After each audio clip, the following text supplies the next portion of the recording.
ఎన్టీఆర్ జిల్లా కంచికచర్లలో అక్రమ మట్టి తవ్వకాలు ఓ చిన్నారి ప్రాణాన్ని బలిగొన్నాయి. చెరువులో అడ్డగోలుగా తవ్విన గోతుల్లో పడి కట్టబజార్కు చెందిన 8 ఏళ్ల బాలుడు నరసింహ మృతి చెందడం స్థానికంగా తీవ్ర విషాదాన్ని నింపింది.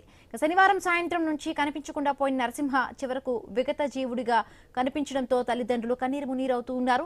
అధికారుల ఉదాసీనత, అక్రమ తవ్వకాలే ఈ ప్రమాదానికి కారణమంటూ కూడా బంధువులు, స్థానికులు ఆగ్రహం వ్యక్తం చేస్తున్నారు. బాలుడి మృతదేహాన్ని పోస్టుమార్టం కోసం పోలీసులు నందిగామ హాస్పిటల్కు తరలించారు.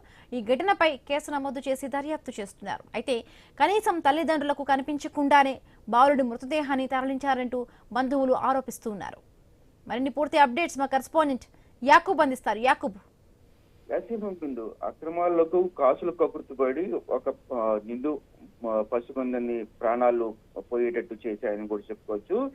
ఎన్టీఆర్ జిల్లా కంజించర్లో ఈ ఘటన వెలుగు చూసింది. తీవ్ర కలకలం కూడా సృష్టించిందని కూడా చెప్పుకోవచ్చు. అక్రమ మట్టి తవ్వకాల కోసం చెరువుల్లో తోడేసిన ఈ మట్టి దగ్గరికి ఆ బాలుడు నిన్న సాయంత్రం బయట ఆడుకోవడానికి వెళ్ళిన క్రమంలో కనిపించకుండా పోయాడు. ఆ తర్వాత ఈ రోజు ఉదయం విగతజీవిగా ఉన్న ఆ బాలుడిని పోలీసులు అక్కడి నుండి పోస్ట్ మార్టం నిమిత్తం ప్రభుత్వ హాస్పిటల్కి తరలించారు. అయితే ఇక్కడ ఇప్పుడు సంచలనంగా మారింది. కనీసం బాలుడు కనిపించట్లేదని కూడా కంప్లైంట్ ఇచ్చినప్పటికీ ఆ బాలుడు అక్కడ ఉన్నాడని కూడా ఆచూకీ తెలిసినప్పటికీ తల్లిదండ్రులు చెప్పకుండానే అక్కడి నుండి ఉటావుటిన ఎందువల్ల తీసుకువెళ్లాల్సి వచ్చింది అనేది కూడా ఒక అనుమానాలు అయితే వ్యక్తం అవుతున్నాయి. అయితే దీనికి ఈ అక్రమ మట్టిదారులకు ఈ పోలీసులు అదేవిధంగా అధికారులు కూడా కొమ్ము కాస్తున్నట్టుగా కూడా ఇక్కడున్న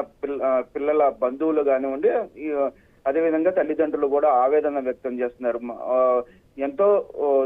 ఎంతో ముద్దుగా పెంచిన తమ కుమారుడు మరణించడంతో కొంత అక్కడ ఉన్న వాతావరణం మొత్తం చాలా వరకు హడావుడిగా ఉంది. అదేవిధంగా తల్లిదండ్రులు అయితే రోదనలు అయితే అక్కడ వినిపిస్తున్న పరిస్థితి. ఈ పరిస్థితుల్లో ఖచ్చితంగా ఇటువంటి అక్రమ మట్టి అధికారులు ప్రోత్సహించి అధికారుల మీద కఠిన చర్యలు చేపట్టాలి. పోలీసులు దీంట్లో అక్రమదారులకు వంత పలిగేలాగా వ్యవహరించారు అనేది కూడా కీలకమైన భాగంగా ఇప్పుడైతే ఈ బంధువులు అయితే చెప్తున్న పరిస్థితి. దీని మీద దర్యాప్తు జరపాలి, దీంట్లో ఉన్న దోషులను